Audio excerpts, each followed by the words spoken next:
अस्सलाम वालेकुम students. Chapter number 3 ribosomes cell organelle हम पढ़ेंगे। राइबोसोम वो जगह, वो बॉडीज़ जिसमें आरएनए मौजूद होता है, इसी वजह से इनको राइबोसोम्स कहते हैं। ठीक है, क्योंकि इसमें आरएनए की हाई कंसंट्रेशन मौजूद होती है। यहाँ पे साइज़, शेप साइज़ आ गई कि स्मॉल, छोटे होते हैं, स्फेरिकल होते हैं, कि दानेदार होते हैं, नॉन मेम्ब्रेनस होते हैं, इनके ऊपर कोई मेम्ब्रेन मौजूद नहीं होती। और ये वो जगह हैं जहाँ सेल के अंदर जहाँ पर प्रोटीन की सिंथेसिस होती है, प्रोटीन बनता है। और यूकैरियोटिक और प्रोकैरियोटिक दोनों सेल्स में पाया जाता है। इसी वजह से इनको प्रोटीन फैक्ट्रीज भी कहते हैं, क्योंकि ये प्रोटीन बनाते हैं। प्रोकैरियोटिक में, यानी जो जिसमें ट्रू न्यूक्लियस नहीं होता, तो उनमें एंडोप्लाज्मिक रेटिकुलम भी नहीं होता। इस वजह से राइबोसोम जो हैं वो फ्रीली डिस्पर्स होते हैं, बिखरे हुए होते हैं, साइटोप्लाज्म में आज़ादाना बिखरे हुए होते हैं। लेकिन जो यूकैरियोटिक सेल्स हैं, इनमें जो हैं ये एंडोप्लाज्मिक रेटिकुलम के साथ अटैच होते हैं। ठीक है, अब स्ट्रक्चर पे भी हम अब बात करते हैं। पहले ज़रा इससे ये पढ़ेंगे कि ये कहाँ पाए जा रहे हैं। हर यूकैरियोटिक प्रोकैरियोटिक में तो पाए ही जा रहे हैं। इसके अलावा ये माइटोकॉन्ड्रिया के मैट्रिक्स में भी होते हैं और क्लोरोप्लास्ट के स्ट्रोमा में भी होते हैं। ठीक है, इनका साइज़ जो है वो 50s होता है प्रोकैरियोटिक सेल्स में। प्रोकैरियोट्स में इनका साइज़ छोटा है। और मगर और यूकैरियोटिक में ये 80s के होते हैं, बड़े होते हैं थोड़े से।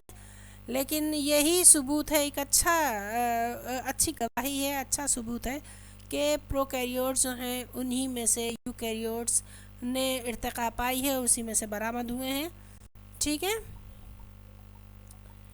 तो अच्छा, अब ये हमें ज़रा पढ़ना है कि जनाब एस क्या है। एस जो है ना वो सेलबर्ग यूनिट है। और ये वो यूनिट है जिसमें इनका साइज़ नापा जाता है। जैसे हम लेंथ के लिए मुख्तलिफ यूनिट्स ले लेते हैं, मीटर, सेंटीमीटर, इस तरह इनको नापने के लिए जो यूनिट है वो सेलबर्ग यूनिट है। ठीक है, स्ट्रक्चर देख लेते हैं। टू अनइक्वल यूनिट्स होते हैं, दो अलग अलग साइज़ के यूनिट्स हैं। जो बड़ा है वो एक गुंबद की तरह की शक्ल का है, और छोटा जो है वो एक ढक्कन की तरह है, जो उसकी फ्लैट सरफेस से अटैच हो जाता है। ठीक है, अब यूकैरियोटिक जो है वो सब का जो बड़ा यूनिट है, लार्जर सब यूनिट है, वो 60s का है।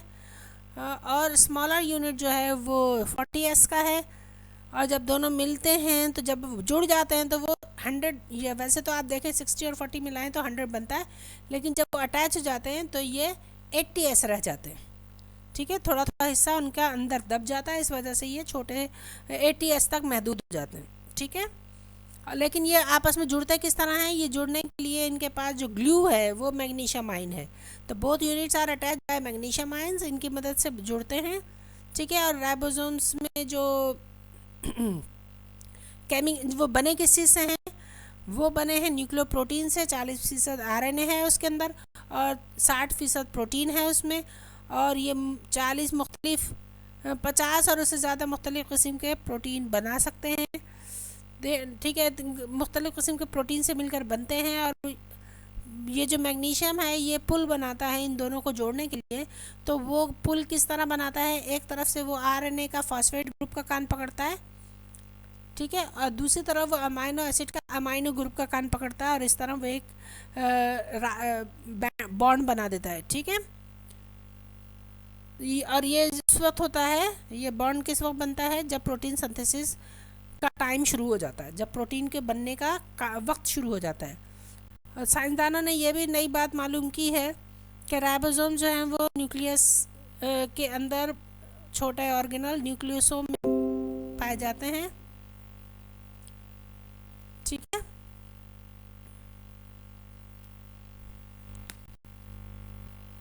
राइबोसोम जो है वो न्यूक्लियोलस के, यूकैरियोटिक सेल्स के न्यूक्लियस, चूँकि उसमें न्यूक्लियस है तो उसके अंदर न्यूक्लियोलस है, और न्यूक्लियोलस जो है वो राइबोसोम्स को बनाते हैं।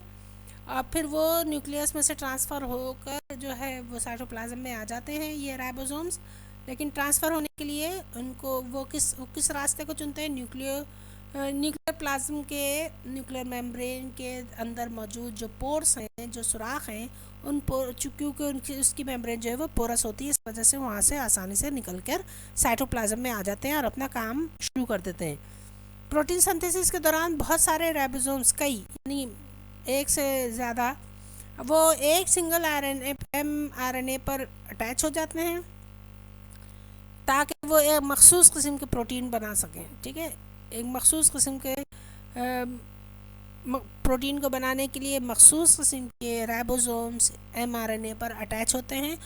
ऐसी चेन, ऐसा mRNA जिस पर राइबोसोम्स अटैच हुए हुए हैं उसको हम पॉलीसोम कहते हैं। एक अकेले धागे को जिस पर अटैच हुए हुए हैं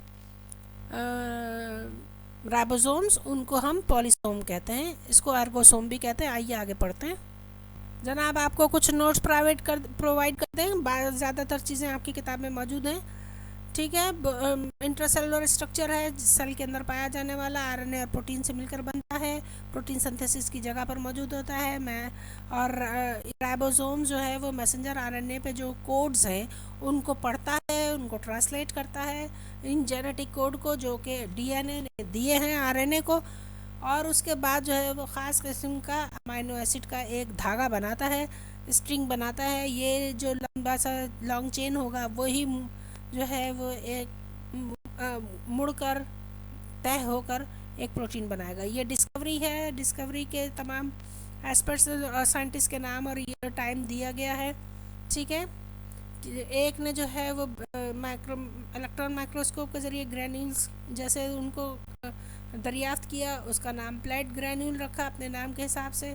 फिर दूसरे ने जो है वो 50s में, ये मिड 50s में थे, ये 58 में आ गए, लेट 58 में इन हग्नो ने जो है ना, हग्नो ने राइबोसोम की टर्म इस्तेमाल की।